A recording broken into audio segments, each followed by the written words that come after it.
কোটা আন্দোলনকে ঘিরে যারা হত্যাকাণ্ড, ভাঙচুর, অগ্নিসংযোগের সঙ্গে জড়িত তাদের প্রত্যেকের বিচার হবে বলে জানিয়েছেন পররাষ্ট্রমন্ত্রী ডক্টর হাসান মাহমুদ। দুপুরে জাতীয় প্রেসক্লাবে এক মানববন্ধনে কথা বলেন তিনি।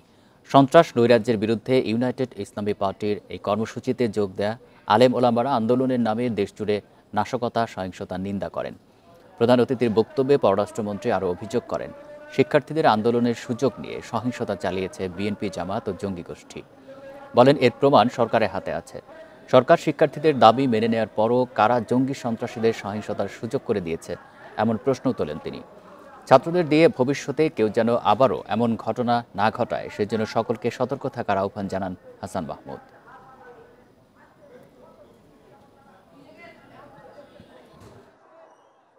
যারা আজকে এই নৈরাজ্য করেছে, আমাদের সরকার প্রতিজনকে খুঁজে বের করা হবে। নির্দেশ দেওয়া হয়েছে যে পুলিশ মারলে 10,000, ছাত্রলীগ মারলে 5,000, এই ঘোষণা দেওয়া হয়েছিল। এই নৈরাজ্য সৃষ্টিকারীদের আমরা যেখানেই থাকুক খুঁজে ইনশাল্লাহ বের করব।